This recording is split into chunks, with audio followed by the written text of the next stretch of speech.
สงค้ามาสงพ่อแม่พี่น้องเฮาผู้ทำยังเขาแต่ก็เขากูก็กูคนค้ามาสงค้าฮักกูก็ค้ามาสงค้า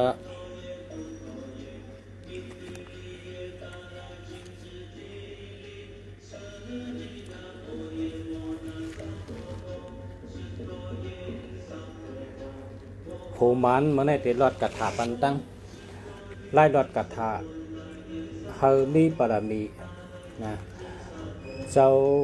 อันมีปรามีในใจเฮาในมีเจ้าเสือขันพระมหาราชาปรามีใจการราชสังก็เป็นเฮ็ดจอม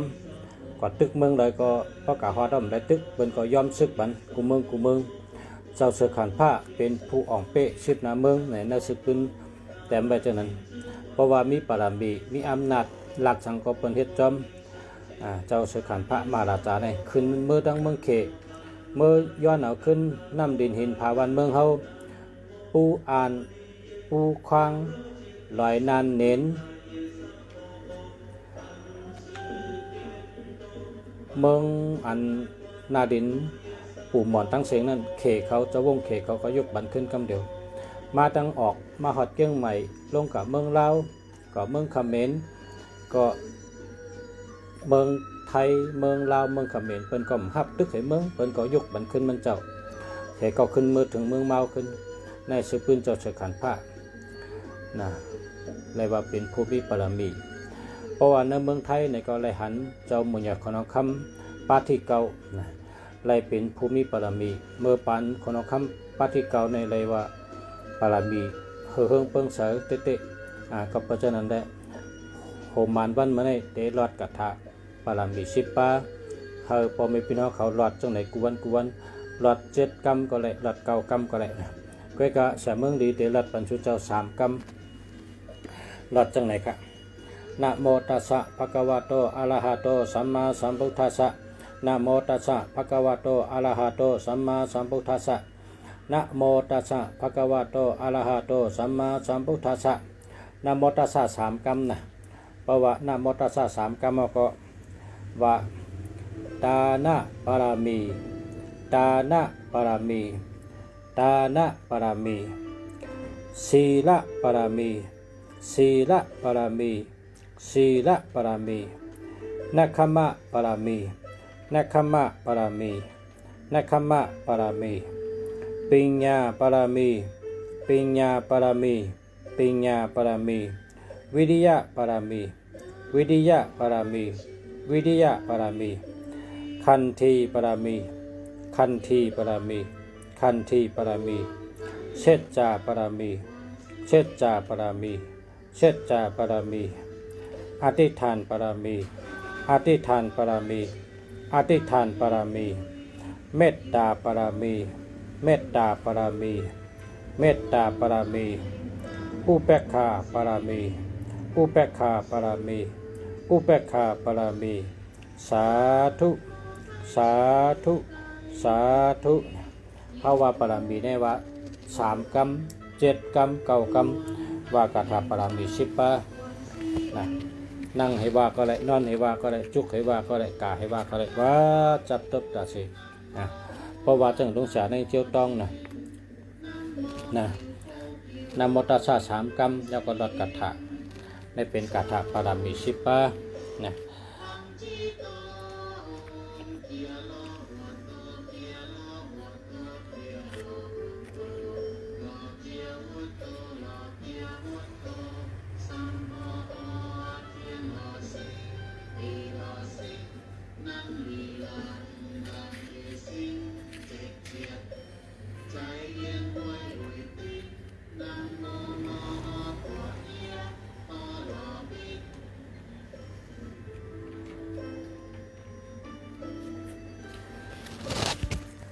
ในพ่อแม่พี่น้องเขา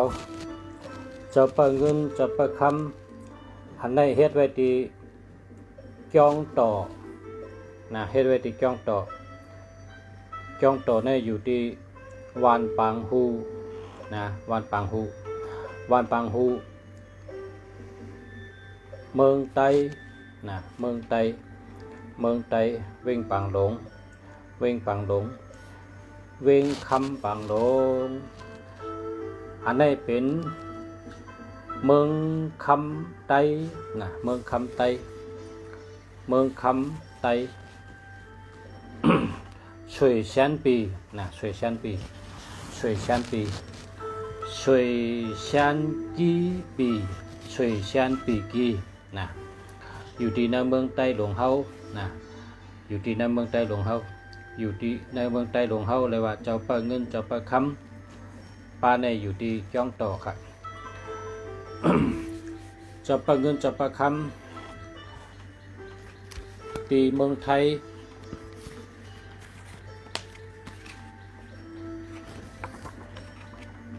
อยู่ที่วัดพระแก้วเมืองเกาะอันนี้อยู่ที่วัดพระแก้วเมืองเกาะอยู่ที่วัดพระแก้วเมืองเกาะจึงไทยนะจึงไทยอันนี้จะประเงินจะประคำในเมืองไทย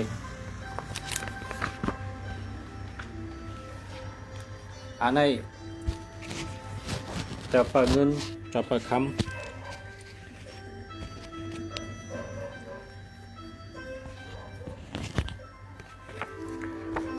จะประเงินจะประคำอันอยู่ในเมืองไต้เฮานะอยู่ที่เวียงปังหลงเมืองไต้นะในจะประเงินจะประคำนะจะประเงินจะประคำตีปังหลงเมืองไต้ตีจ้องนั่งกินปูนะจ้องนั่งกินปูจ้องจะปอฉินธรรมจะครูบาบุญชุ่มอยู่ที่เมืองไต้เวียงปังหลงจ้องนั่งกินปูหนึ่งองค์อยู่ที่จ้องต่อ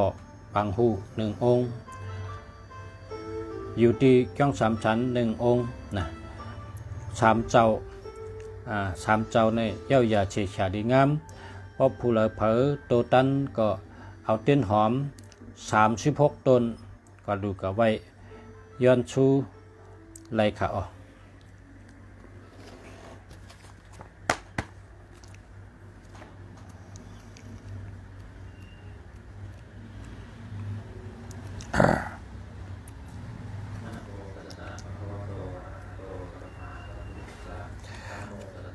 อันนี้จะประเงินจะประค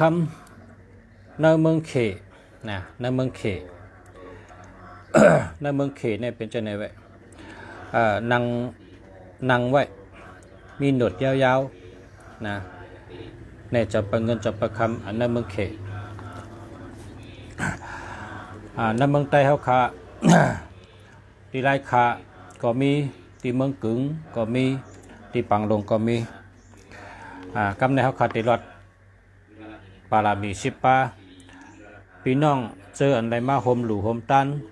ก็มีตั้งนำเฮาขาได้เอาเงินกันเทห่มหลู่ห่มตันเฮ็ดไว้เจ้าประเงินเจ้าประคำในเมืองไต้เฮานั่นนะ พอมีพี่น้องเจออันใดห่มลงเสียเมืองดีเอาเงินมาห่มไว้นั่นก็เฮาขาได้เอาหลู่ตันหยาดน้ำหลู่ตันเนอพระเป็นเจ้าเมียดตลาดต่อเจ้าเมียดสังขารต่อเจ้าเมียดเย้ายาเสกขาดีงามกะกำในเฮาขาติรอดกะถาปารามี10 ป่านะโมตัสสะภะคะวะโตอะระหะโตสัมมาสัมพุทธัสสะ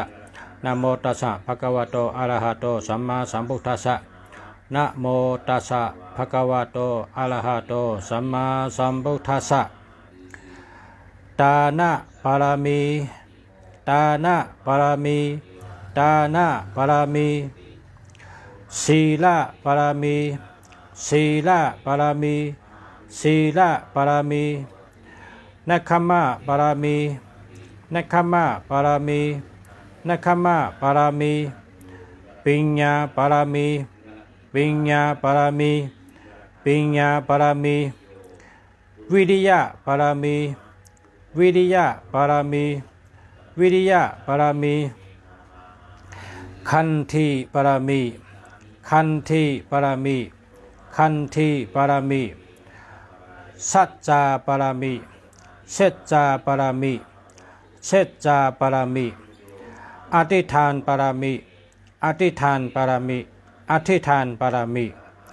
เมตตาปารามีเมตตาปารามีเมตตาปารามีอุเบกขาปารามี อุเปกขาปารามิอุเปกขาปารามินะครับปารามิ10ประเพราะพระคารายก็สั่งมานะแต่ส่งปันปั๊บปารามิ10ประนะปั๊บปารามิ10ประมิเนเนเพราะพระคารายก็สั่งมาพอมีพี่น้องเขาปดด้วยในศึกปืนพระเป็นเจ้าเขาในไล่แก้งสร้างปารามีสี่สังเคปลายแสนกัมพะจังไกมาเป็นพระเขาไหลกับเพื่อนนั้นปารามีใน หลูมีกูก็นะหลูคัดใจรอดกูก็หลูไวกูพระกูก็หลูเอารอดจับตัวจับคิงจับชบกูก็กูก้นค่ะปารามี10ประพอมีปารามีเฮ็ดสังก็อ่องพอมีปารามีเฮ็ดสังก็อ่ำอ่องก้นเฮ็ดสังก็หลูมีปารามีนะปารามีในเมืองฮื้อนะในป่านใต้เขาในมีเจ้าหอคำเจ้ามุญญคณคำอันชื่อห้องว่าเจ้าเสือขันพระมหาราชาเจ้าเสือขันพระมหาราชาในเป็นเจ้ามุญญคณคำใต้เขาเมื่อมันเจ้าไล่ขึ้นเป็นคณคำมันเจ้าขึ้นเมื่อตั้งเมืองเหนือเมื่อย้อนขึ้นน้ำลินหินผาหวานเมืองเติงกาเขาอันเขเขาอุบเปิงไว้นั่นเมืองลอยนานเน้นลอยนานเน้น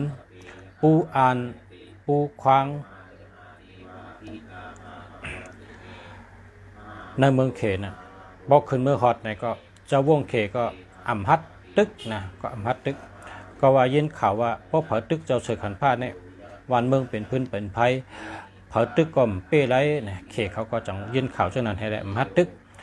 เอาดิกดอกจุ่มแดงเสียแล้วเจ้าพองเมืองเขามาอาบปั่นขึ้นเจ้าเสือขันผ้าว่าวันเมืองเติงกานำดินหินผาโจปู่ปานมอนอันเฮาได้อุปจนันอันเขได้อุปจนันเฮาขึ้นยุบปันไตขึ้นอุปเปิงทั้งหมดเดี๋ยวเฮาเป็นโอ้ยดีกันกว่าเฮาอย่าเฮาได้เป็นชึกเป็นเชือกันเขเขาขอยอมนะการในเจ้าเสือขันผ้าเนี่ยไหวนามาตั้งออกมามีวันมีเมืองมาถึงเมืองไทยมาถึงเมืองลาวมาถึงเมืองกัมพูชาใช่ไหมเปิ้นก็ตึกให้เมืองฮอดเมืองเหล่าเปิ้นก็คุบกอมน้อมหวังว่าอย่าให้เลยเป็นชึกเป็นเชือกันแต่เขาหลวงก็เขาเตะเฮ็ดจอมอันนี้น่ะเปิ้นห้องว่าปารามีมาตั้งออกก่อมได้ตึกทำมือกับตั้งเมืองมันนะมือในเมืองมันเนี่ยฮอดถึงเมืองมันกุฏิมันก็ตึกให้ติมันก็หวังก้อมน้อมอยู่แต่เจ้าเสือขันผ้าทั้งหมดเจ้าเสือขันผ้าลูกเมืองเขมาเมืองไทยเมืองลาวเมืองกัมพูชาขึ้นมือกับเมืองมันเมืองมันตั้งเมืองแล้วก็ขึ้นมือกับถึงเมืองเมาขึ้นมันได้ตึกมันได้พันเผย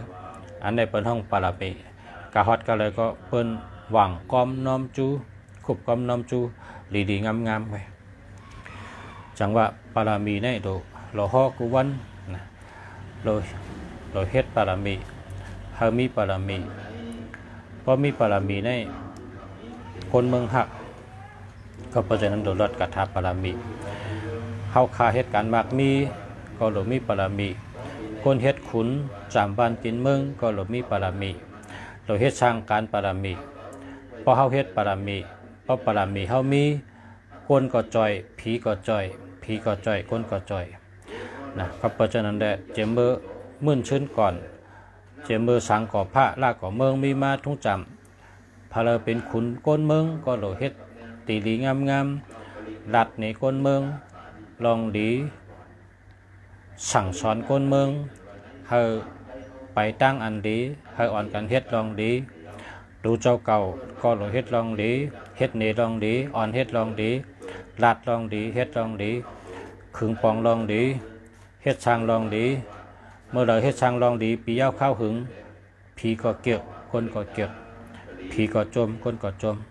ผีก็จ่อยคนก็จ่อยปารามีในป้องมีมาป้องได้เตะเมียวในเฮ็ดช่างของอ่องกูเมียวเฮ็ดช่างของไงกูเมียวปารามีในมันกว่าจอมลมนะเป็นว่าอายหมอกกว่าจอมลมชื่อเสียงก้นก็กว่าจอมก้นพอเฮ็ดหลีเป็นก็ว่าดีพอเฮ็ดอ่ำดีเป็นก็ว่าอ่ำดีผีก็หันก้นก็หันนะผีก็หู้ก้นก็หู้ในเมืองก้นนี่ผีเขา ด้วยว่าก้นในเฮ็ดสังเนี่ยเขาด้วยแต่เสกเขาแต้มใบไม้ไว้ผีนั้นมีน้ำหนักผีเปิดสีนาเมืองอันนี้ก็มีคุณผีคุณสางคุณชิกยานะนี่ก็มีผีในเมืองอะไรก็มีผีเมืองอะไรในพอเผลอเฮ็ดทำดีพอตายก่อนในเขาติดด้วยจรังว่าก้นก็ในมืออยู่ในเมืองก้นในเฮ็ดตั้งดีนำห้าเฮ็ดตั้งให้นำผีเมืองอะไรเขามาฮอดด้วยสึกปืนมันอันเฮ็ดไว้ในเมืองก้นเนี่ยปันต่ำมันได้ตกอะไรพอมันเฮ็ดลองเบิกก็ได้ตกอะไรมันได้ขึ้นมาเกิดเป็นก้นแทงได้กัดตกอะไรพอเฮ็ดเบิกนะพอเป็นก้นเฮ็ดตั้งดีเขาก็ขึ้นเอาส่งมาเกิดเป็นก้นเกิดตายเกิดนะก้นตายเนี่ยมันตายเตะก็นะก้นตายเนี่ยมันตายเตะมันแหลกหลอกขับไอ้ก็ป้องเท้าหลอกขับเมเปิ้นเอากับพังนาลีเนี่ยวิ่งเห็นมันก็ขึ้นมาเกิดเป็นก้นขึ้นตายเกิดตายเกิดที่ไหนเพราะก้นเฮ็ดตั้งดีนะมันตกอะไร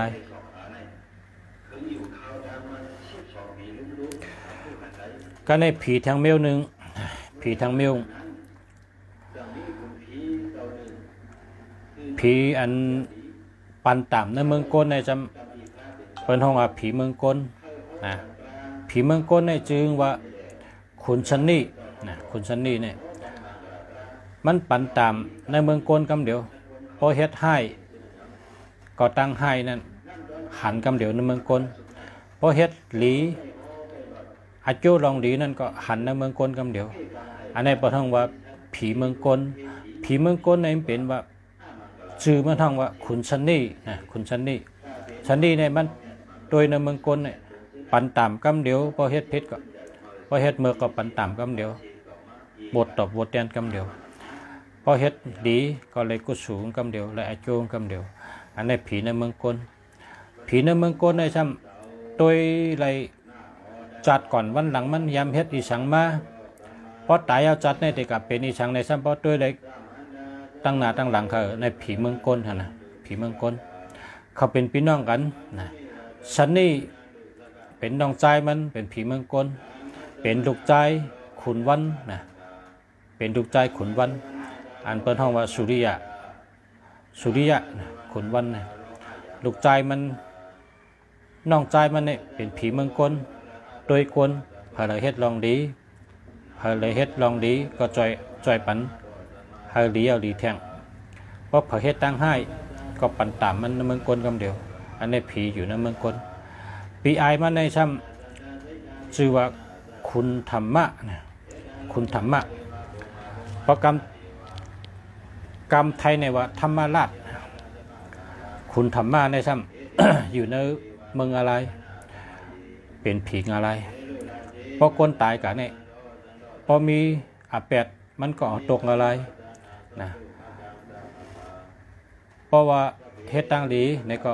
มันขึ้นเอาส่งมาเกิดเมืองก้นขึ้นส่งที่แต่ได้ส่งที่เกิดที่เลยเนี่ยมันก็ส่งเกิดที่เป็นก้นดีห้าที่เป็นก้นให้ห้าที่เป็นก้นเจอดีห้าเนี่ยมันก็ส่งเกิดขึ้นในเมืองก้นนะจังว่าก้นในเฮ็ดหลีก็ผีหันเฮ็ดให้ก็ผีหันนะอย่าทางว่าเฮ็ดเบอร์เปิ้นหันมีเพอหันเนี่ยมีแต่เสียผีในมีกุฏิผีเปิดเฮินก็มีผีเปิดตูผีเปิดคิงก็มีผีเปิดเชนตาสายตังก็มีผีเปิดต้นไม้ต้นตอกก็มีผีเปิดจ้องก็มีผีเปิดเมืองก็มีกับผีก็เหมือนจังก้นก็มีกุฏิผีก็มีกุฏิที่เลยมีก้นที่นั่นก็ผีอยู่น้ำที่เลยก้นอยู่น้ำก็ผีก็อยู่ก็เยอะนะก็เพราะฉะนั้นแหละก้อยกะเพราะเป็นตาในมันหันกันก็นะตาก้นในมันหันกันเพราะเป็นตาตาลาในมันนั่งสมาธิโดยมันหันนะผีในมีก็เลยนะแต่ว่าผีในเขาหันก้นนะผีในหันก้นเฮ็ดสังเขาก็หันก้นเฮ็ดสังเขาก็ฮู้นะเปิ้นว่าก้นในบ่เฮ็ดเมือกนะเปิ้นว่าซัมปอ ช่ำป้อมอันหนาผีอันหนาก้นเนี่ยเป็นเฮ็ดเฮ็ดเมือกนะเป็นไก่วันก็เพราะฉะนั้นแหละ เราเฮ็ดตั้งดีพอเฮ็ดตั้งดีเฮ็ดบารมีผีก็เกี่ยวก้นก็เกี่ยวจะปะเงินจะปะคำในดีในเมืองไทยเขามีแทงสองจองลาดมาลุงเสียนะลาดมาลุงเสียว่าพอเผยใครดูใครต้านก็ให้ดูเงินมานะเจ้าสั่งขาเขาเจ้าใครได้แทงนะ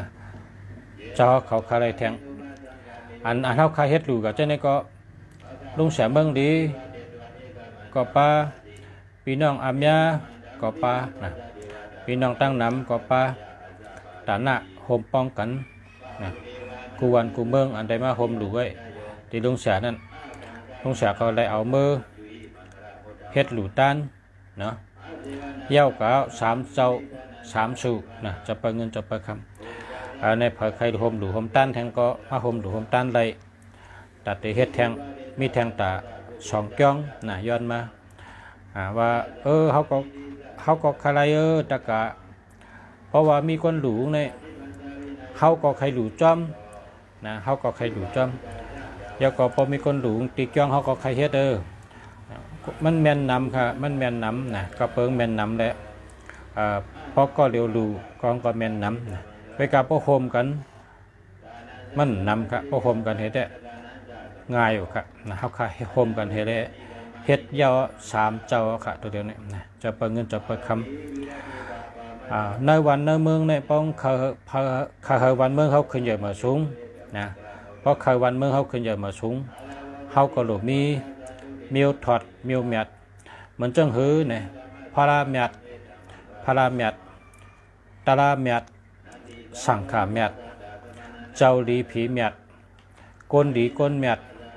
สุดดอกกองเขาหลบมีน้ำพอเขามีเจ้าในน้ำเนี่ยก้นมีปิญญาเขาก็ได้อยู่สะนะก้นมีปิญญาเขาได้อยู่สะเพราะว่ามีพาราเมียดตาราเมียดสังขาเมียดเจ้าดีผีเมียดก้นดีก้นเมียดเนี่ยเพราะมันมีเนี่ยก้นมีปิญญาเขาได้ยืมเลยก้นมีปิญญาเขายืมเลยก็เปื่อแห้งเลยเนี่ยก้นไห้นั่นมันเตะเกียกก้นมีปิญญาก้นไห้เนี่ยเขาเตะเอาตายเป็ดก้นมีปิญญานะก็เพราะฉะนั้นใกล้ได้ยินว่าเปิ้นว่าก้นรักก้นแหลมแหมตายเป็ดนะก้นมีตังหู้ไปกับจู้ต่างเมืองเนี่ยเป็นใกล้ว่าฉะนั้นก็เปื่อแห้งในข้อกรรมจะในออกมาเนี่ยก็เปื่อว่าก้นเมือกเนี่ยเอาตายเป็ดก้นมีตังหู้ก้นเมือกในนำหนักหนังหือเขาเตะเป้ไรก้นเมือกนั่นเขาก็หลุมีพาราเมียดตาราเมียดสังขาเมียดเจ้าดีเจ้าเมียดก้นเมียดแล้วก็มีเจ้าดีผีเมียดผีเมียดในเขาก็ติดทิ้งกันนะผีต่อผีก็ติดทิ้งกันก้นต่อก้นก็ติดทิ้งกันเลยผีต่อผีก็ทิ้งกันเลยก็เพราะฉะนั้นโดยมีผีเมียดก้นก็พอมีก้นเมียดนำก้นให้ก็เตะเป็นก้นดีมาก้นเมือกก็เตะเป็นก้นดีมาก้นหู้แล้วก็เตะเป็นก้นมีตังหู้มาจังว่าเขาคารุมีอันทอดอันเมียดน้ำนะเปิ้นใกล้ได้ว่าปึงกุ่งพระราเมียดปึงกุ่งตาราเมียดปึงกุ่งสังขาเมียดปึงกุ่งเจ้าลีพีเมียดปึงกุ่งเจ้าทอดเจ้าเมียดนะปึงพออะไรเกิดในก็ถ้าอะไรเกิดตีปอลีเมลีปอลีเมงามถ้าอะไรเกิดครบทบเนี้ยสุดดอกกองตาราคนดีคนเมียดปอลีปอเมียดเมลีเมียดถ้าอะไรเกิดครบทบเนี้ยในคนสุดดอกกองตาราเนี้ยเจอเคอลีปีน้องลีชาชมาลีไต้ก่อลีตีอยู่ที่เช่าตีลีเป็นชุดต้องเช่นนั้นนะคนอันมีปิญญาในพระเขาชุดต้องในเขาชุดต้องว่าเกิดมาจัดหลายปันใดก็เขาเลยมีปิญญาอัฐราชา18 เปิงเป้จุงเต็มทนกูเมียวปิญญาตั้งหู้เฮาหู้กูเมียวปิญญาตั้งหมอเฮาหมอกูเมียวใครหู้เฮาหู้กูเมียวใครหมอเฮาหมออะไรกูเมียวนะ ปิงญาอัฐราชา18เปิงหากเกิดปามากูจอมกูจัดกูปานในเปิ้นชุดตองฉะนั้นคนมีปิงญานะอันเปิ้นย้อนชูว่าเฮาได้อยู่เลยอายุวุนนะสุขะปะละปฏิภานะอาโจกิงาปาปิวะปิจงกูจัดกูปานเสกัมอันว่านั้นอาโจหลงหาปาเนี่ยอายุอันวางก็เกิดมาเฮมีอายุยืนยาวบุญหน้าอันวางก็เฮพังดีห่างพังเล่าดีอายุบุญหน้าสุขะอันวางเฮกัดเย็นแคมสาอายุบุญหน้าสุขะปะละอันวางเฮมีเอ็นมีแห้งคนเฮาในป้อมมีแห้งนะเฮ็ดสังคมไหลหรือได้มีแห้งนะแห้งตูแห้งเจอแห้งปิงญาแห้งเงินคำแห้งถัดเจอตัวได้แก่นแข็งแห้งถัดเจอตัวได้มันกึมคนเฮาคาในโลยุ่มตัวเก่าโลยุ่มน้ำกัดเจ้าเก่าโลยุ่มตั้งเฮ็ดเจ้าเก่าโลยุ่มอาจ้างเจ้าเก่าตัวเจ้าเก่าโลได้ยุ่มน้ำกัดตัวเก่าตัวเจ้าเก่าโลได้ยุ่มปิญญาตัวเก่าตั้งเฮ็ดตั้งสั่งตัวเก่าอาจ้างตัวเก่าตั้งยามตัวเก่าลองดีพอเขามีตั้งหยุ่มยำศรัทธาตัวเก่าเพราะไหนจึงเขาเฮ็ดสังก็เขาได้มีสติเขาได้มีสมาธิพอเขามีสติเขามีสมาธิเขาได้มีปัญญาพอเขามีปัญญาเขาก็อยู่กับอะไรก็เขาก็เป็นคนอันอยู่หลอดเพนะซัมเปว่าเขากับเนี้ยปล่อยตึกกันหนูตรงตังเสียงกองเสียงหมากนั่นมันก็มัดเตอร์เขาได้ก็เปว่าเขามีสติพอเขามีสติเขามีสมาธิเขาจะมีปัญญาเมื่อเขามีสติมีสมาธิมีปัญญามีศรัทธาอยู่ในหัวใจเขามันเจอตั้งมันใจเขาเตรียมทนไปไหนมากองปัญญีมากก็เตอเขาไรก้นกับชอนปัญญาเมื่อกูปอกเนี่ยเปิ้นเอาปุ้งป่องเนี่ยเอาปุ้งป่องเนี่ยตั้มไปเซิงกับเตียกนำมาเสิร์ฟเซิงกับเตียกนำมาเสิร์ฟมันเตียกเสิร์ฟพอติดเตรียมซ้ำย่อมลงพอติดเตรียมซ้ำย่อมลงพอติดเตรียมซ้ำย่อมลงมันก็เฮ็ดมาหึงอ่ะเฮ็ดมาจนนั้นกูวันมีวันหนึ่งมันก็ทำฉลางว่าฉลาเขาคาเฮ็ดสั่งได้เอาปุ้งป่องปันค่าเตียกน้ำเฉลาคำนี้ฉลามันตอบว่าใจมาให้สั่งละคำมาชนปิญญานั่นน่ะเป็นท่องว่าปิญญาคำป่องเจอค่าเจ้าเหือปิญญาป้อมป่องเจอนั่งไงเดี๋ยวรัดนี้อันใจมาชนปิญญาเนี่ยอันนั้นน่ะเป็นปิญญาเจ้าเหือข้าละคำเข้าใจค่าคำป่องใจค่าเช็คซับแดงในค่าให้ป่องใจเสกำค่าแต่เปงก็ทำจะเนี่ยกับในฉลามันก็ตอบว่าทำดีๆนะทำดีๆทำแจ้งๆนะเพราะว่ามาสอนปิญญาเนี่ยอันไอใจเตียกน้ำให้มาถอกเตียกน้ำให้มาเสิร์เตียกน้ำให้มาเสิร์เนี่ยผ่านมาแล้วเหลือหนึ่งเนี่ย30 วันเนี่ยเตียกน้ำมาเสิร์มันเตรียมให้พวกกับบัวปุ้งโหอันนั้นอาโจงไรตีเลยเนี่ยไรแห้งตัวแก่นแข็งเมื่อกูปอกในยุกหมอในนักนำจะห้าเมื่อกูปอกในยุกปุ้งในนักนำจะห้าเมื่อเดี๋ยวในจ่องนักเนี่ยหายใจอ่อนในก็ยิบด้วยแขนมันก็แก่นตุกกุกยิบด้วยขางก็แก่นตุกกุกเจอเตี้ยได้เมื่อกูปอกขาขาในก็มันแก่นแขนขาในก็มันแก่นเพราะขายุกปุ้งในนักน่ะตัวเดี๋ยวในขายุกปุ้งก็นักยุกดุมก็นักขายุกสังก็นักเบาๆก็ฮะนะนั่นน่ะเป็นห้องปิญญาหายใจมาสอนปิญญานำปัดหนึ่งในตัวได้มีแห้งแก่นแข็งก่อนพอแห้งไปแก่นแข็งสอนปิญญาเขามันต้องปืนฐานมันดีเงาขำปืนมันดีแหละเพราะว่าปืนฐานมันดีเงาขำปืนมันดีเพราะในจึงพอเขาแห้งตูแห้งเจอแก่นแข็งเนี่ยพอเขาสอนปิญญาเขาก็ต้องอันในสารงสอนนำปัดหนึ่งนะสารงสอนนำปัดหนึ่งคำในห้ามลุงเสียได้รัดเนี่ยว่าเพราะกับเข้าซึกในแห้งและสอนการซึกเนี่ยนี่น่ะ คำตอบเพราะเขากับเขาซึกในเฮียงอะไรเป็นใจสอนการซึกเนี่ยย้อนเปื่อว่าเขาหลูเลยมีแห้งโตแก่นแข็งเขาพอเขาลุกสีมองเขาลุกแลนใช่ขวาใช่ใช่ขวาใช่ใช่ขวาใช่ขวาใช่ขวาใช่ห้องตั้งเนอสีมองต่อถึง8 โมงสีมองต่อถึง8 โมงพอเขาเลยสอนให้3 เดือนเพื่อไหนหมักขาเขาในแก่นแข็งมันหนังต้นไม้แขนเขาก็แก่นแข็งมันหนังต้นไม้ปอดเท่ากับพอเขาเลยห้องใช่ขวาใช่ใช่ขวาใช่มือเขาห้องนั่นปอดเท่าเหตุการณ์ตั้งไหนปอดเท่ากับมีแห้ง เนี่ยผมมีแห้งเป็นเนี่ยปอดเท่ากับมีแห้งกันในหัวใจเขาก็เปิดเขาเตียนน่ะเป็นเรียนเจิงเลือดใหม่เป็นเรียนตั้งตินตั้งมือตั้งตัวตั้งคิ้งเป็นตั้งแต่4 โมงต่อ8 โมงแค่นั้นเข้าตั้ง1 เดือนต่อถึง3 เดือนหัวใจเขาก็แก่นแข็งปอดเขาก็แก่นแข็งตับเขาก็แก่นแข็งมีแห้งตัวแห้งเจอแห้งตินแห้งมือแห้งปีหญ้าออกมันได้เฮ็ดออก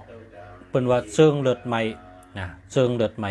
เฮ็ดทางเลือดเท่าไหมแก่นแข็งแวะ4 โมงต่อ8 โมง4 โมงต่อ8 โมงให้นั้นกวนเข้าตั้ง1 เดือนต่อถึง3 เดือนย่อกันในพอเขาสอนซึกการซึกเนี่ยเขาทำเขาจะสั่งซ้ายไวเขาก็ไวทั้งซ้ายขวาไวเขาก็ไวทั้งซ้ายได้ยันตินเนี่ยก็ตินเขาก็ยันตินคำเดียวเพราะว่าเขาสอนการนั่นเนี่ยมันแห้งเขาเนี่ยแห้งตัวแห้งเจอแห้งตินแห้งมือ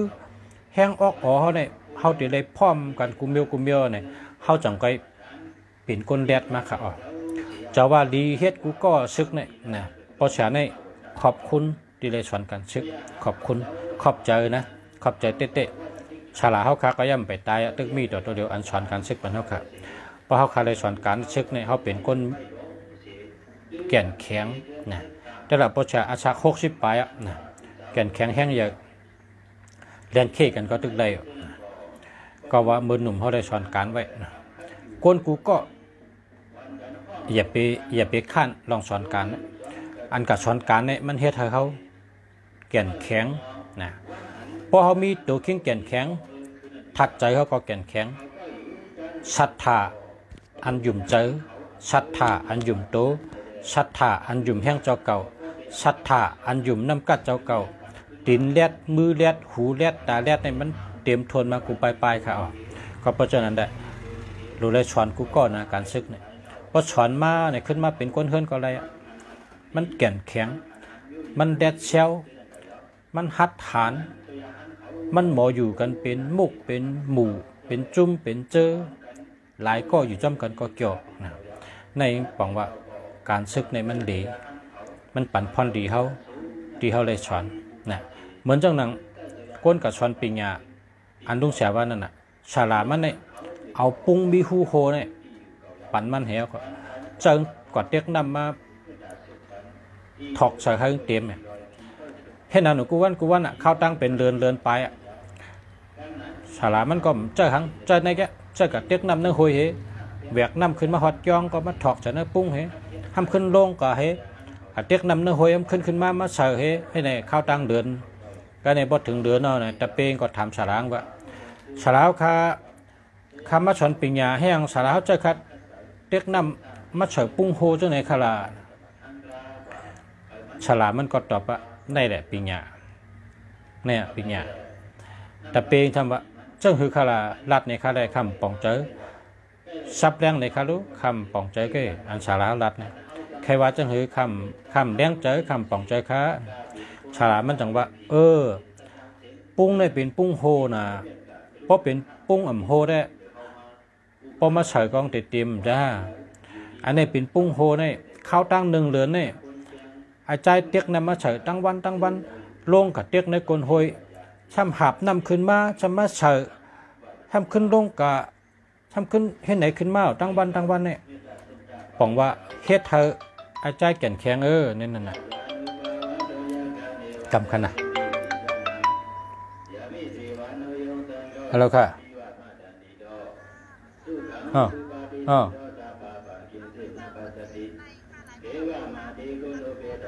อ๋อtay thì một chết mongค่ะtay thì một chết mongค่ะ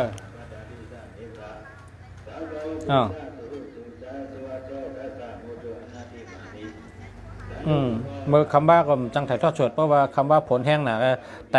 ตเนื้อเฮือนในก็ได้ถ่ายทอดสดนะมันในก็จังถ่าย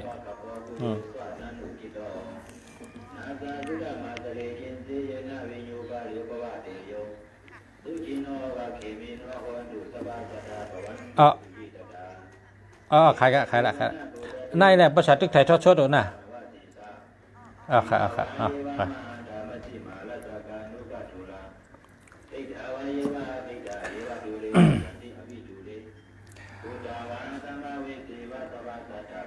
บ่เฮาเป็นก้นเนี่ยนะเฮาหลุดหมดถ่อมความเปิ้นนะพอเปิ้นรัดในเฮาอย่าไปเถียงพอเปิ้นสั่งสอนเฮาในเฮาอย่าไปเถียงเฮาถ่อมเฮาก็มาบ่นด้วยเฮาถ่อมเอาคำสอนเปิ้นเฮามาบ่นด้วยอันเปิ้นใจเฮาเฮ็ดนั่นเฮาเฮ็ดนะเฮ็ดเฮาเลยมีถ่อมกล้ามเขาเฮ็ดในอาจูในจังแต่ใดอันเฮาขาเฮาในแก่นแข็งแขนเฮาในแก่นแข็งน้ำใจเฮาใน มีรองเยื่นกันมีรองแก่นแข็งขึ้นมาย้อนหนังเหมือนหนังลุงสาวาเนี่ยน่ะคนกับสอนปิงยาฉลางเจ้าเตียกนำในโกนหอยเนี่ยหาบขึ้นเมื่อถึงจ้องแล้วก็เมื่อถอกใส่เนื้อปุ้งปองเฮ็ดในข้าวตั้ง1 เดือนเนี่ยพอเฮ็ดจังในโกนก็ในแห้งตูแห้งเจอแห้งตีนแห้งมือมันแก่นแข็งมากขนาดเพราะแก่นแข็งเอาช้อนทั้งก็ติดต้องใครนะการในทำ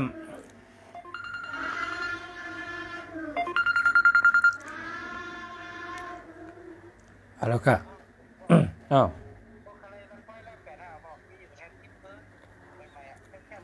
อันลักไพ่ก็เอาทำลักไพ่อันหอยลูกอันก็เอาทั้งชิปเช้าไงลักไพ่หอยคอหลอนนะแล้วก็โหใจผิดูแห่งชิปจึกเตะสั่งอะไรเมื่อว่าเป็นมาเอาใจใหญ่เอาใหญ่ทำชัดอันเองก็ลักไพ่ก้นช่องก้นผ่านช่องบ่ช่องเป็นชัดเทมานั่นก็หมดแล้วเฮ็ดใหญ่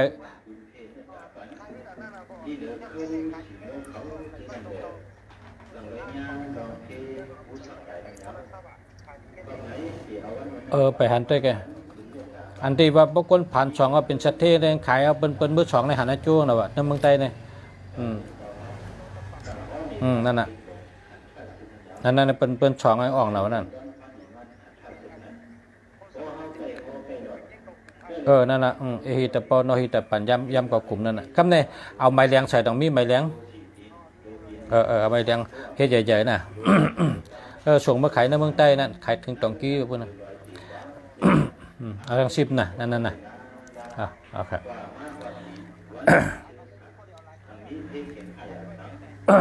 เอา10ฮะเดี๋ยว10ไว้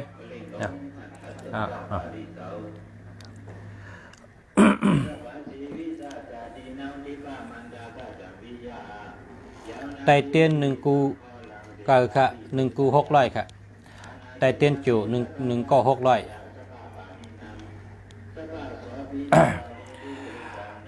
จังว่ากำได้ซ้ำฉลางสอนทางเมียวะนะฉลางสอนทางเมียวสอนยื้อกังครับสอนยื้อกังสอนยื้อกังเนี่ยก็ยื้อให้เมียนในวงกลมเนี่ยก็สอนยื้อกัง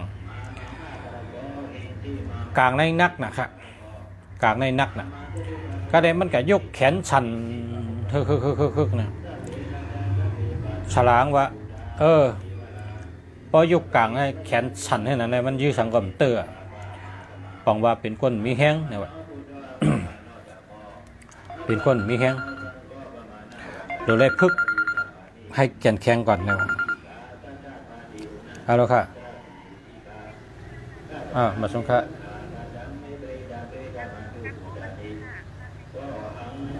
เมื่อเร็วประชาธิปไตยถ้าชดดูกำประชาทั่วขึ้นนะ455นะเวอร์โทนะกำทั่วขึ้นนะ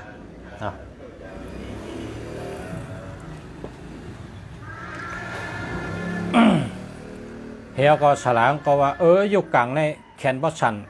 ราะแขนฉันให้นั้นสุกยื้อขังก่อมเตอร์แล้วเนี่ยเพราะนั้นได้เรากับพึกให้มีแห้งตัวแก่นแข็งกว่าฉลามก็ขึ้นพึกแค่นี้พึกตะเปงนะเฮ็ดอุ่มน้ำไว้ให้ป่องมีหูเหี่ยก็เจอตะเปงลงกับก้นห้อยกับหับน้ำขึ้นมาเสิร์ฟเฮ็ดในข้าวตั้ง1 เดือนลงห้อยขึ้นดอยลงห้อยขึ้นดอยอันนี้เขาเลยไปตั้งอันเขาเลยยองอุ่มน้ำนักให้ขึ้นไม้มาถอกให้แห้งแขนเขาให้ในข้าวตั้ง1 เดือนพอถึง1 เดือนเอาเนี่ยเจ้ากับยื้อกลางครับเนี่ยตีเป็นยื้อกลางในเป็นทำเฮ็ดไว้หึงปั่นตะเสียวแต่ได้ยื้อเหเมืองไหวน้ำมัดจุเฮาเนี่ยวะมันว่ามันจับเลยเหรอตรงตะเสียให้นั้นเนี่ยก็ในสลางว่าพอยื้ออันตรงเนี่ยจับก็หมักโมงเนี่ยหมักลงมา1 ลูกเนี่ยยื้อให้ตกมาได้เนี่ยวะยื้อให้แมนลุกพอแมนแกนเนี่ยได้จะได้ยื้อให้แมนลุกกับพึกยื้อหมักโมงปืนกลางในพอยื้อทึกในวินกว่าหายกับยื้อปืนกลางเซ็งแท้ขึ้นกลางหลายๆแกได้กินหมักโมงให้ลูกก็ในฉลางว่ากอดแทบต้นไม้มาเลยกอดแทบไม่มาอันปองยาวๆไม่ให้ปืนกลางเจ้าเฮ็ดปืนกลางเฮ็ดให้เหมือนดีๆพอเฮ็ดปืนกลางยาวซ้ำก็ยื้อแทงยื้อหมักโมงให้ปตกมาก็ยื้อหมักโมงให้ได้กินมาพอถึงพึกในมันพึกหลายๆเมียวไหนมันกัดแทบต้นไม้มาเฮ็ดปืนกลางทำอะไรปีญาเฮทำหมอรัดปืนกลางให้ชื่อเฮซ้ำก็ยื้อหมักโมงให้เตยเนี่ยเพราะหึงมาฉลามได้สอนก็เปิดฉลามจะยื้อหมักโมงนั่นมันแมนนั่นน่ะมันแมนยื้อแมนหมักนั่นการเองขึ้นกับยื้อที่เป็นใจยื้อนั่นก็ป้องหันอันที่เป็นใจยื้อป้องปิ่นมาไหนมันก็ปึ๊ดเฉยเดียวเตยเดียวนี่นน่ะไล่สอนปิงยานะจะว่าเขาข้าเกิดเป็นก้นเลยนะเขาข้าโลยุ่มย้ำตัวเก่าว่ามีศรัทธายุ่มย้ำตัวเก่านะที่1เลยนะเขายุ่มตัวเก่าเขายุ่มตัวเก่าเขาหักตัวเก่าเขารูล้อมลุ่มล้าตัวเก่าเขาหาตั้งหู้ปั่นตัวเก่ากวนนะเขาหาตั้งหู้ปั่นตัวเก่ากวนเขาตัวเก่าในไรตั้งหู้นำขึ้นกวนกาบวานปานเมืองมาเดี๋ยวในอันหอบตัวเขาในเป็นการตั้งหู้หลายๆเพราะเขาซ้ำอยู่ล้มล้ำอยู่เมามังอยู่เจริญจราเพราะจะไหนเขาเตเหมือนก้นอยู่ลมลำเมามังเสียได้ชุมจัดปานกะในข้าวยำขึ้นเยอะมาสูงไปเขาขาเกิดทบเนี้ยกับปานเมื่อเร็วนี่เป็นกับปานขึ้นเยอะมาสูงอันว่าเท่าก็เยอะนะเพราะเขาไปตายใครเท่าก็เท่าเขาดูหาปิญญาตาเสเขาดูหาปิญญาตาเสเจ้าพระหลังเนี่ยเจ้าพระหลังอันเป็นผู้เย็บซึกเจ้าขุนชาเนี่ยเจ้าพระหลังเนี่ยเป็นก้นมีปิญญาอ่องจันซึกมาตีเมืองไต้หวันนะเจ้าพระหลังเนี่ยนะเป็นก้นนิ่มเป็นก้นนิ่มเป็นก้นมีสมาธิหลีเป็นห้องว่าสำลมกิริยามารยาทดีทนเจ้าพระหลังเนี่ยเจ้าพระหลังเนี่ยอ่ำยุ่มอ่ำโคอ่ำมีพังหางอันหางจ้าเนี่ยมีเห็นมั้ยนิ่มจุนเพราะกะหันเจ้าเนี่ยเพราะอยู่จำเจ้าเนี่ยเจ้าพระหลังเนี่ยเป็นคนที่นิ่มเลยเปิ้นนะนิ่มแล้วก็มีปิญญาแค้มหนังเจ้าเนี่ยปิญญามันเนี่ยเขาใครอยู่จำกัน10 ปีปลายเนี่ยมันเจ้าเนี่ยกินข้าวก็ยังมีสติเขานะกินข้าวก็มีสติมือกาก็มีสตินะมือกาเพราะว่าเมื่อเขาใครอยู่จำกันใน1 วง 1 ปอกเตะได้กานะปอกกาในเป็นยิบมือกันให้กาให้เนี่ยมือกาก็ยังมีสติครับยากก็มือกว่ามือไปก็มีสติมันเจ้าในมีสติดีทนคนมีปิญญาเขาใครอยู่จำเจ้าเนี่ยแห้งอะไรมีกาในมีสติเนี่ยปอกกาในเป็นไว้เป็นวงอ่ะเพิ่นกินข้าวเนี่ยเป็นเพิ่นกาเพิ่นมันแต่มันเจ้าในสติมอกาเฮเนี่ยมันเจ้าก็กินเพิ่นอันไกลหรือเพิ่นอันกิบอันแก็บเนี่ยมันจะนั่ง มันก่อนเลือกนั่งอันเพลินเลยตั้มไก่หรือเพลินนั่นน่ะมันเจ้านั่งเนี่ยคนมีสติคนจะในมีสติตาเสตั้งแต่ก็เรียกต่อถึงก็เยอะต่อถึงปัทเทามันจะมีเพสังเหมียวกับมันเจ้าสติเป็นคนมีสติหลีเป็นอย่างดียากองเจ้าลัดกามบาหือเนี่ยอาศักเยอะแก่แล้วเปิ่นมาคนเท่าอาศักเยอะแก่เปิ่นมาคนเท่าเอาพักกัดลุงมาก๊อกได้แล้วเนาะพักกัดลุงเนี่ยเบอร์ตั้งดอกแกเก๋พอหนึ่งก๊อกก็หนึ่งหนุ่มคนเขาคันนี่ก็เป็นตัวเขาเนี่ยเป็นคนเท่าก็คนหูเขาหอกหลายๆก็นะน่าใจเขาเนี่ยตึกเหมือนอาศัก18-19ก็ว่าฉะนั้นมันจะวาดเสียฉะนั้นเนี่ยคนเขาเนี่ยอย่าไปปั่นเท่านะอย่าไปปั่นเท่าอาศักเขาใหญ่ก็เป็นเลข6เลข7ก็จะมันเหมือนจังพักกัดลุงก็ตั้งนอกเก๋ตั้งนางหนุ่มของวัดตัวเขาในหลหมอลุ่มลานะหลหมอลุ่มลากินปันอาหารเฮมีแห้งกินปันพักอันเฮมีแห้งกินปันข้าวอันเฮมีแห้งกินตั้งกินอันมีแห้งอันเลยเป็นเพศต่อตัวเก่านั่นอย่าไปกินนะตั้งกินก็หลหมอเลิกกินนะตั้งลาดก็อย่าไปลาลีลาดตั้งเฮ็ดก็อย่าไปลาลีเฮ็ดตั้งกว่าก็อย่าไปลาลีกว่าเฮพึกตัวเจ้าเก่าในให้อยู่ในอันเจ้าเก่าหักษาลุ่มลาไหลแลอันเจ้าเก่ายุ่มย้ำตัวเก่าศรัทธาตัวเก่านะเฮมีตั้งยุ่มย้ำในตัวเจ้าเก่าเพราะเจ้าเก่ายุ่มตั้งเฮ็ดเจ้าเก่าเพราะเจ้าเก่าในขึ้นศรัทธาตัวเจ้าเก่าขึ้นเพราะไหนนะศรัทธาวังเหมือนจังเฮาไว้พระน่ะเพราะเฮาพระในเฮาพระสู่อันเฮาว่าอันนี้เป็นพระแมทน่ะอันนี้เป็นพระจัดเก่าอันนี้เป็นพระดีอันเฮาเกียกไหนเป็นเจ้านั่นน่ะเป็นห้องว่าศรัทธาศรัทธาวางเฮาหยุ่มยำและนับถือนับยำในเป็นห้องศรัทธาก็การอันอนุชาแตกในเฮาศรัทธาตัวเจ้าเก่านะเฮาศรัทธาตัวเจ้าเก่าขึ้นเฮาหยุ่มยำตัวเจ้าเก่าขึ้นเฮาหักตัวเจ้าเก่าขึ้นเฮากินบันตั้งกินอันมีแห้งตัดตัวเจ้าเก่าเฮานุ่งบันผมลมบันเฮาตัวเจ้าเก่ามีรองอุ่นเมื่อกัดก็เฮามีรองเสื้อผ้าอุ่นเฉยเมื่อต้องไม่เฮามีตั้งกินปันเฮาอิ่มต้องอิ่มเน้งนะเมื่ออยู่ดีเฮาได้มียายอดยาปันตัวเจ้าเก่าเลยเฮาหักตัวเจ้าเก่าเฮาศรัทธายุ่มตัวเจ้าเก่าขึ้นนั่นในเฮาหลวงหมอกุก่อค่ะนะหลวงหมอหักตัวเจ้าเก่าหลวงหมอยุ่มย้ำตัวเจ้าเก่ายุ่มย้ำน้ำกัดเจ้าเก่ายุ่มย้ำน้ำเจอเจ้าเก่ายุ่มย้ำตั้งเฮ็ดเจ้าเก่าพอเฮายุ่มตัวเก่านะเฮากะเฮ็ดสังก็เฮากะเฮ็ดเอียงก็เฮาหลอดเพเฮากะเฮ็ดสังก็เฮามีรองอ่องมานได้ค่ะนำปัดหนึ่งที่หนึ่งในเฮาโหลยุ่มตัวเก่าหักตัวเก่าลุ่มลาตัวเก่าจอยเรือตัวเก่าเฮอไรอันก็โหเจ้าเก่าเนี่ยก็โหเจ้าเก่าเนี่ยดูหาปีหยามาใส่กูวันพอเมเฮาในเฮ็ดมาป่านนั้นเนี่ยก็โหเนี่ยมันเหมือนจังคือขนาดเนี่ยก็โหเนี่ยเป็นคอมพิวเตอร์อันเปิ้นเฮ็ดมาเนี่ยยังจังเต็มค่ะป้องเต็มเอาในลบแปดข้อมูลมันเต็มหนาก็เฮ็ดกัน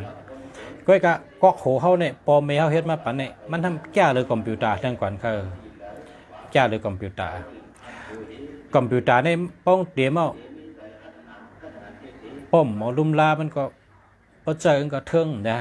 แต่ก็โหเขาเนี่ยมันเตรียมให้พอค่ะนะเตรียมให้พอเฮาหลบหมอหาใส่ตั้งคู่ใส่ไว้แล้วก็โหเฮานะอันใดที่มาเป็นยุกยักก็เก็บแปดแท้อันใดที่เป็นเพก็อย่าไปปั่นเขาแล้วก็โหเฮาเจ้าเก่าเจ้าปิญญาทัดสางเจ้าเก่าเจ้าสติทัดสางเจ้าเก่าเจ้าวิทยาอย่าเฮเข้านะสติวิทยามิสมาธิมีญาณปิญญาคุณตัดตัวเก่าในเฮลุมลากุปัตตอนหักษาตัวคิงกุปัตตอนตั้งแต่โหต่อตินลองกินลองย่ำลองนุงลองไว้ลองมดเสือลองหลอดเพเพราะเจ้าเก่าหักษาตัวเจ้าเก่าปะเนี่ยเจ้าเก่าไหวกาขันตัวเจ้าเก่าอาศักเจ้าเก่าเนี่ยพอเมเฮ็ดมาปั่นปอกไงมือเจ้าเก่าเจอมันดีๆงามๆเนี่ยเจ้าเก่าหักษามันลุ่มลามันดีๆงามๆปะเนี่ยมีกาขันต่อตัวเจ้าเก่าอาศักอันไหนเพราะเจ้าเก่าอ่ำหมอหักษามันอ่ำลุ่มลามันดีๆลาดีเจอเลยจระก็ มันเหมือนหนังก้าเจ้าเก่านั่นนะมันแต่อยู่จำเจ้าเก่าอ่ำพึงเลยนะพอเขากะชื่อกามากันหนึ่งเขาตั้งกาวากาเป็นพอเจริญจาระน้ำมันเคืองก่อมโดยนอดมันหลวมก่อมโดยกล้วยหูเติมน้ำมันเหวก็ขี่ติ๊กเหยียบติ๊กขี่ติ๊กเหยียบติ๊กมันก็เจียวก่อยเหมือนกันใครกาก็เครื่องอันปอมเมเขาเฮ็ดมาปั่นในตัวเขาเนี่ยมี32เนี่ยตัดถึงชา32มีขนโหมีหมักตามีกองขุหลังมีชบมีเลือดมีลมมีเขียวมีเอ็นมีหลุบเป็นตัวคิงก้นเขาในเปิดห้องตัดถึงชา32อันในเขาหลุมหมอลุ่มลาหูหนังหื้อเต็มโหนกเขาก็หลุมลุ่มลาตาหนังหื้อมันเต็มหมดเขาก็หลุมลุ่มลาหนังหื้อเต็มนันมูเขาก็หลุมลุ่มลาเขียวโดปอดโดซีโดลุ่มลาหนังหื้อเต็มแมงชบหนังหื้อเต็มเบนโดปอดโดซีหน้าตาเขาหลุดด้วยขึ้นกุวันหนังหื้อเตมียอกามีตั้งเป็นตัวคิงเขากุบดตอนเขาก็หลุมหมอลุ่มลาการลุ่มลาตัวคิงเจ้าเก่านะลำลองทนเขาหลุมลุ่มลาตัวเจ้าเก่าเมื่อเราเจ้าเก่าลุ่มลาอะไรตัวเจ้าเก่าเต็มทนไปเนี่ยตัวคิงเจ้าเก่าก็เตอยู่จ้ำเจ้าเก่ากะหึงนะเขาหลุมมอหักตัวเก่าลุ่มลาตัวเก่าแล้วศรัทธาตัวเก่าแล้วก็ศรัทธาขึ้นตัวเก่ายุ่มย้ำขึ้นตัวเก่าเมื่อเจ้าเก่ายุ่มย้ำตัวเก่าเจ้าเก่าเตมีสติตาเสเพราะมีสติมีสมาธิมีปัญญาตาเจ้าเก่าเตอยู่รอดกะไรก็ยะกะเนี้ยไปตึกจึงก็ยะเขาเจ้าเก่ามีสติให้มีสมาธิพอมีสติมีสมาธิคุกจะได้ตัวเก่าตาเสียนาการเจ้าเก่าปุนพันเจ้าเก่าอันเฮ็ดช่างนั่นก็เจ้าเก่าก็เตลอดเพนะเจ้าเก่าก็เตลอดเพพอเจ้าเก่าลอดเพนะเจ้าเก่าเตมีปัญญาการเนี่ยนะการนั้นตัวทบเนี่ยมันเป็นปัญญาเขาค่ะเหมือนหนังก้นเตียกนำอะไรนั่นน่ะก็เปิงเตียกนำกวนขางก็แก่นแข็งตัวคิงก็แก่นแข็งนะคนตึกซึกก็เหมือนกันปล่อยตึกในเพราะปังนำมาเนี่ยปัญญาในเลยนำมาเนี่ยเพราะหึงมาเนี่ยนะเพราะหึงมาเนี่ยคนอันยามตึกซึกนำให้เปิ้นนั่นซัมเปว่ามันอ่องเล็กก็ยะมันมอเล็กก็ยะปัญญามันนำเลยเปิ้นเฮาหลุยุ่มยำก้นเจ้านั้นมีซึกเมอันแองเกเลียเขาตึกกันนะคนซึกเก่าก้อนหนึ่งเนี่ยมันตึกซึกมาในปีป้อง30 ปีแบบนะตึกซึกมาปีป้อง30 ปีอาเลิกอัมเดตาปอกเนี่ยเขาในมิ15ก้อไงกอดตกอยู่ในเกเป็น1 เหงก้อครับนะกัดตกอยู่ในเกเป็น1 เหงก้อซ้ำเป็นหาดทรายกว่าตั้งเลยก็ต้นไม้ก็มีก้นชิบไปได้ก็อยู่ในเกเป็นเหงก้อกำเรื่องชุดเนี่ยก้นชิบไปเนี่ยเปก้นเหงก้อครับเปก้นเหงก้อมันหลัดได้กองว่าเขามี15ก้อไงเขาอย่าไปตรงละเพราะตรงเนี่ยเขาได้ตายหมดนะเขาอย่าไปตรงเขาล้อมด้วยว่าอย่างชูในมีกะเลยล่ะอันเขายื้อเขาแห้งเลยเปิ้ลเนี่ยถ้าเราก็จำเขาเลยเปิ้ลเนี่ยเขาสติตัวนั้นเพราะมันหาหน้าเนี่ยเพราะมันหาหน้าเนี่ยมันหมักกองมันห่วยเหลวแกยื้อเสยอันก้นเนี่ยยิบเครื่องลงเหี้ยอะไรยื้อเสยจุ่มเขานั่นมันเอาหมักกองมันลุกเหลวเลยยื้อเสยพอยื้อเสยเนี่ยเตอร์พอเตอร์เนี่ยมันหลัดก้นมันว่ากว่าพุดเครื่องลงไงกว่าฮอตที่เครื่องลงข้างไรพอฮอตที่นั่นสูงขึ้นใจเครื่องลงอันนั้นเหี้ยก็ขึ้นหัดมันเข้าไปเนี่ยมันหมักกองมันลุกเหลวไงยื้อเหอะก้นอันยิบเครื่องลงนั่นเองใจก้นมันอันมีไว้แผลใจมันเห็นเขาการกับเนื้อไซกับไรเครื่องลงเอาขึ้นเอาโครงลงนั้นยื้อขึ้นอย่างสูงก้นชิบไปในเปก้นเหงไป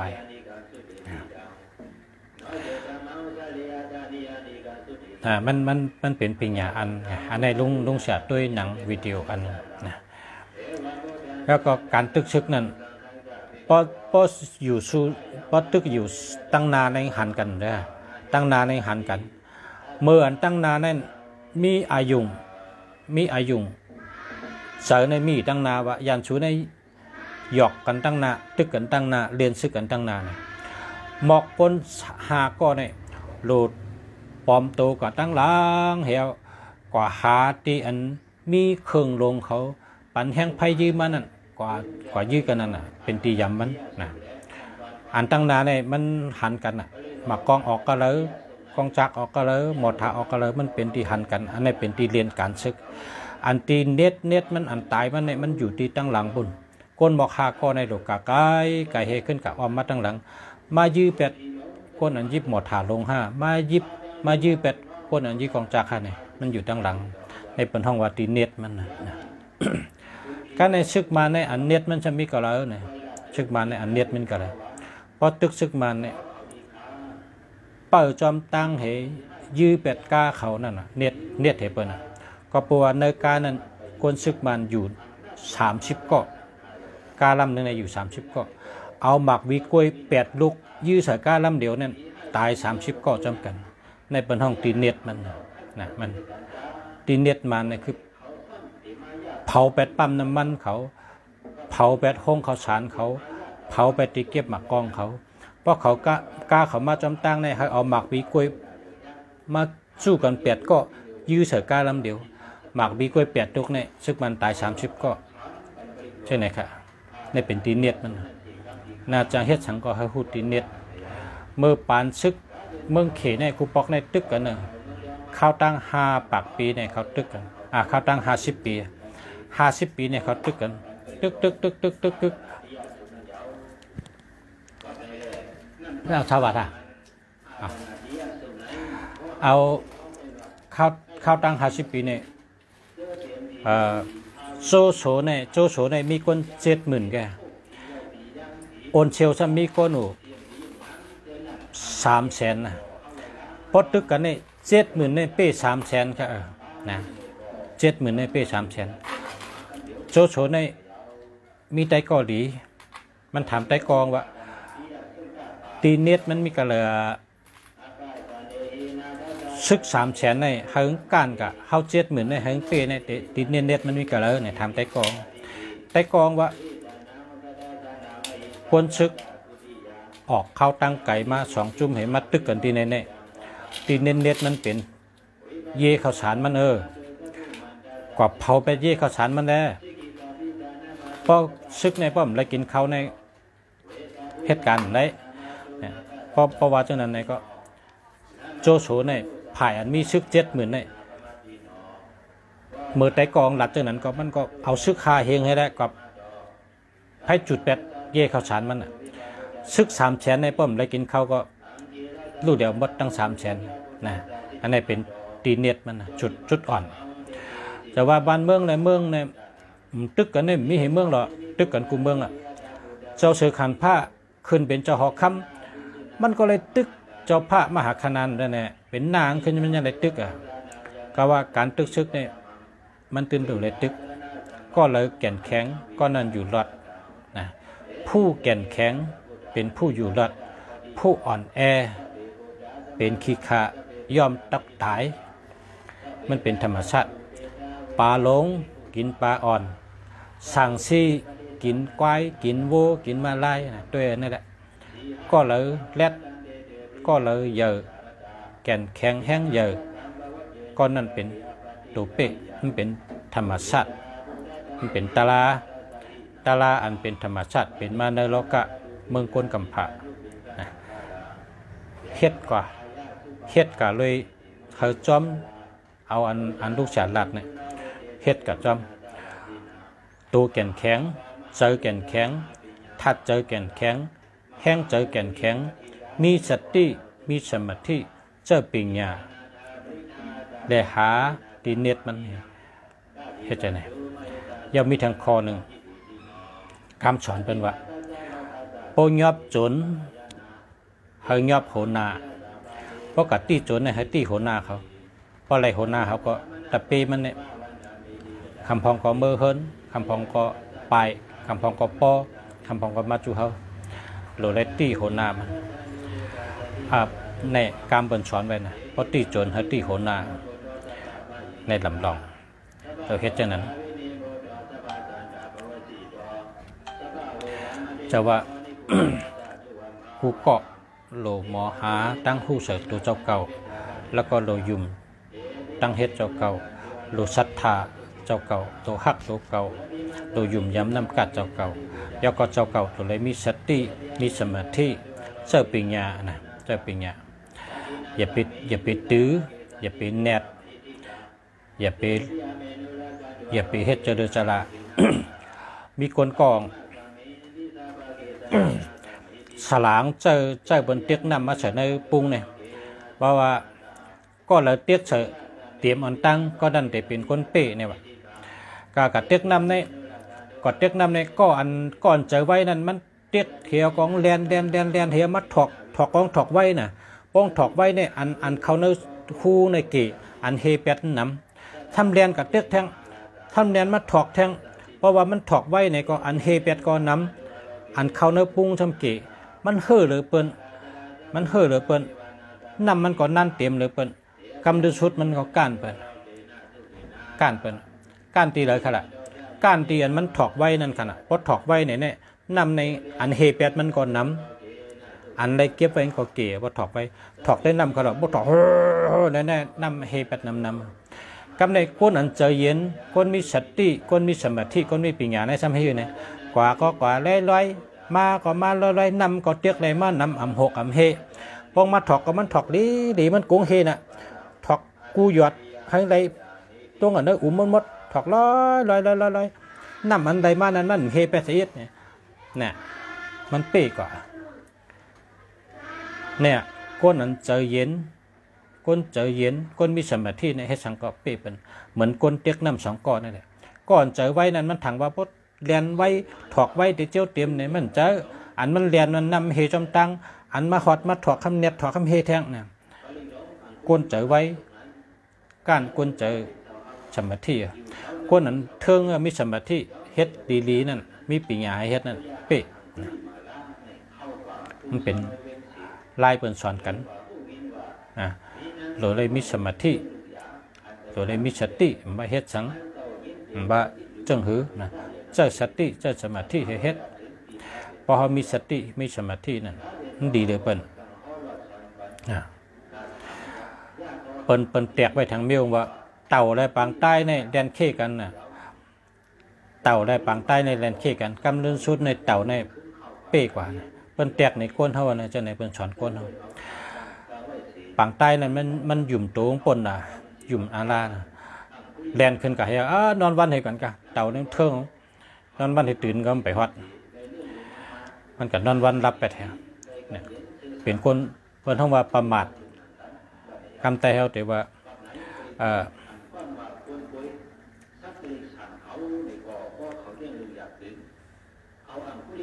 อาถังเล็กไปหน่อยคำแต่ว่าอาถังเล็กไปเพราะอาถังเล็กเป็นได้มันได้จังชุมเป็นเหมือนเต่าได้ปางใต้เด่นเค้กันฉะนั้นก็คนเขาในบัดอยู่ที่เลอบัดกว่าที่เลอเฮ็ดอีสังตั้งแต่ลุงเสลัดมาเมื่อปัทมาเนี่ยว่าเรามีปารามีเนี่ยเม็ดปารามีเนี่ยมันเหมือนเขากับชื่อใจเป็นนะเขในเมื่อเขามาตึกเมืองใต้เนี่ยนะเขมาตึกเมืองใต้เนี่ยเขามาตึกก็คือก็เป้ไรใต้เพราะเขามาตึกน้ำคนใต้เอาเขาเถื่อนให้เขาลอยเพราะเขามาเก๋ๆคนใต้ทำตึกเป็ดเขาตายเป็ดหมดแท้เนี่ยตึกเป้ใต้เลยเพราะการในคนเอาคำเขียนลงมาตึกทางปางในมาถามพี่น้องใต้ว่าใต้ในตึกเขาเนี่ยเป้ปอกแต่คือละการในคนหลงใต้จังว่าพอตึกใต้ในเหมือนนั่งข้าวเหนียวเนี่ยพอหนึ่งตำก้อนหนึ่งเหนียวพอท้องใต้ข้าวเหนียวพอสูนหนึ่งมังจ้ำก้นลุกขึ้นสูนหนึ่งแค่น้ำพอตึกใต้พอสูจ้ำต่อเขาในหนึ่งตำก้อนหนึ่งเหนียวพอเด็ดตึกใต้ในโซโลลีต่อเขาได้เป้เขาว่าจะนั้นคนเอาคำเขตจังว่าลาดในเขาจังแรงรู้เขาป่องเจอพอเด็ดตึกใต้เนี่ยอย่าไปลาใต้อย่าไปเซ่ใต้อย่าไปเนใต้อย่าไปนิกจักใต้ เฮ็ดก็ไตหลียุกยองไตปันแห้งไตจอยหรือไตหักไตก็จังในสุดเป๊ะก็สูให้ต่อไตเมือกต่อไตนิกจากไตสุดตายหมดเลยคนเอาคำเขียนในไรหัวคำในคนหลงไตขึ้นดัดมันว่าพอมาเมืองไตเนี่ยพอตึกไตเนี่ยตึกเจอเป็นลักตึกเมืองเป็นร้องฮะฟังว่าหางานเฮ็ดก็อะไรจำเจอในเป็นที่หนึ่งซิมบันเมืองเป็นที่สองนั่นนะคนเอาคำเขียนจังได้ปีญาก็ในเหตุได้ว่าเพราะนั้นแต่ไตในเข้าโดดเอาขึ้นไตขึ้นอุบขึ้นเมืองไตเป็นอวยดีกันก็ยาจังเตเปไตเลยพอเขาเดี๋ยวเข็มมาอุบเมืองไตเนี่ยตื่นมีวันเปเลยจังเตนั่นมากเขาจังพูดว่าไตเนี่ยหรือเป็นอวยดีกันเหตุได้เอาไตขึ้นอุบเมืองไตในแกเป็นรองดีเลยเปิ้ลอันนี้มีในศึกปืนกันนะเมื่อได้อุบกันมาถึงเมื่อได้ออกจากแค่อุบพี่น้องก็ทำหมายพงมาตัวอินกะหัวมัน0628922187อันนี้มันดีหามาครับมีปะโอนะปะโอนี่ฉันสิเจอมีคุณคือนะปะโอนะปะโอคือโปมู0944198471อันนี้เดียวค่ะฮาวเดียบอยมังกลาเดียบอยมันดีอยู่ค่ะนะดีอยู่ค่ะนะ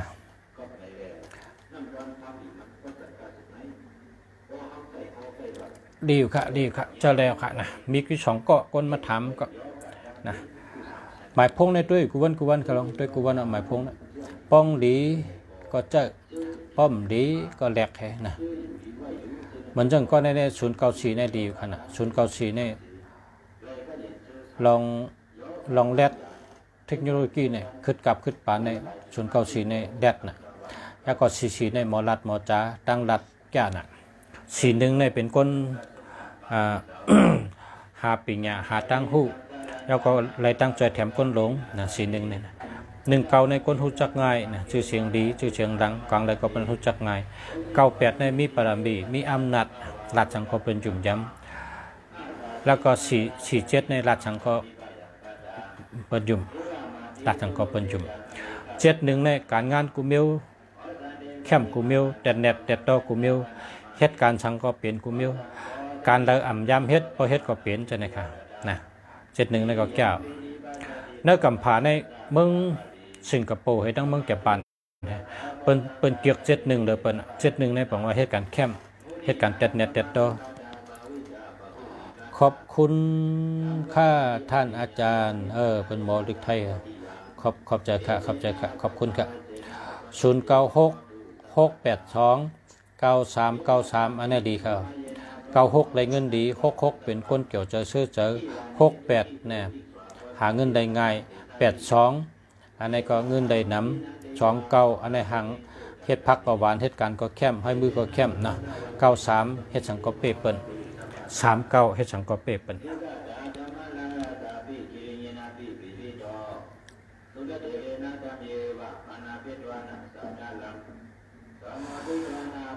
0636474569อันนี้ดีค่ะ63ตั้งหักดีเงินดี64พาอยู่จำก็เกี่ยวเจอ47ราชังก็เป็นหยุ่มย้ำ45เป็นคนมีปิญญา56เป็นสัตเท69ได้เงินดีนะแคมกวนกัน0622388742อันนี้ได้ดีเราหามาครับ0866484630อันนี้หามาครับ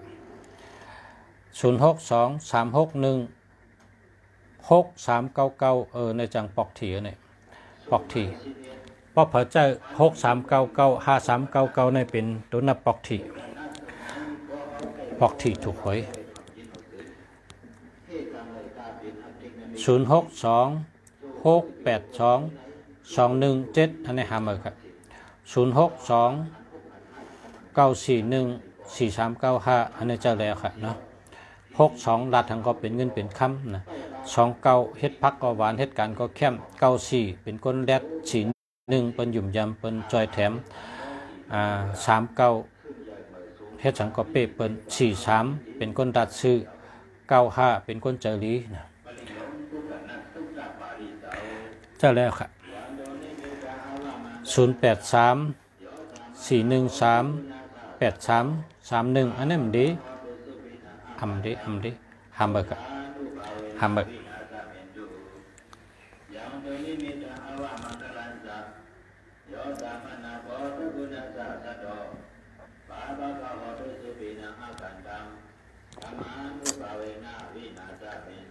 093 34 9559นั่นได้ครับเจ้าแล้วครับ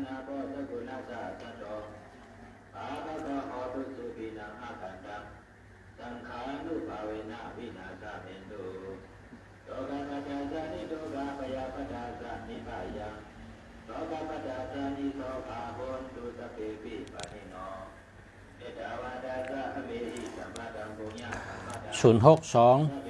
023 8742อันนี้หามาครับหนุ่มบ้านนาก่อสร้างหามาครับ094 318 5067อันนี้มันดีอันนี้ทำดีค่ะมันดีเอา8ที่ไหนอย่าไปเจอ06 204 6542ดีค่ะฮัมเมอร์ค่ะฮัมเมอร์ค่ะ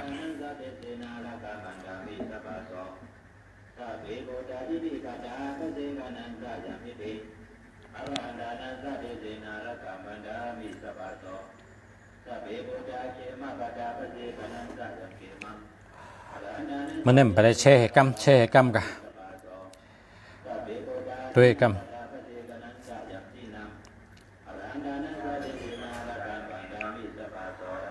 มันเนี่ยไปได้แช่กำ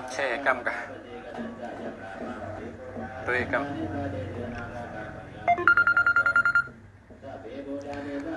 ฮัลโหลค่ะค่ะ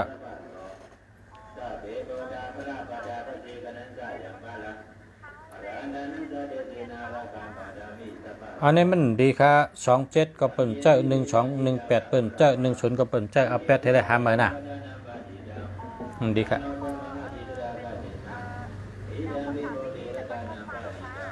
มีพงมีค่ะมีขายอันนี้งาน1,500ว่ะ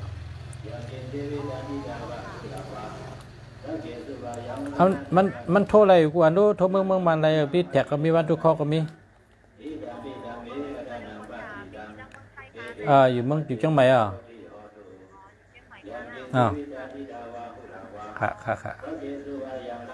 ค่ะเติมค่ะมาจงค่ะ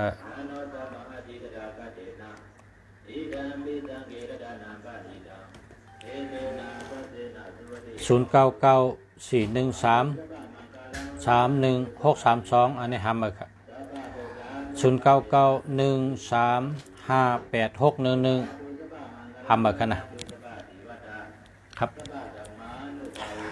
นั่นก็คบกันแทงมาพกครับนะเมื่อในก็กันในก่อนนะข้าวยำเต็มครับพอไม่พี่น้องเขาครับมาพกโดยแทงมาพกมาด้วยหมายพงมาด้วยหมายจากรัดเหมือนพอไม่พี่น้องเขาไม่ได้อุบกันนะไม่ได้อุบกันมาพกมาด้วยหมายพงเหมือนกันครับมาสงค้าย้อนชัวกูก็อยู่ดีกินหวานกัดเย็นช้ำฉะรัดเพศรอดยันเพศกลางหยันกลางกูก็กูก้นค่ะย้อนให้กูก็อยู่ดีมีเงินห่างได้กึกปืนกูก็กูก้นค่ะมาสงค้า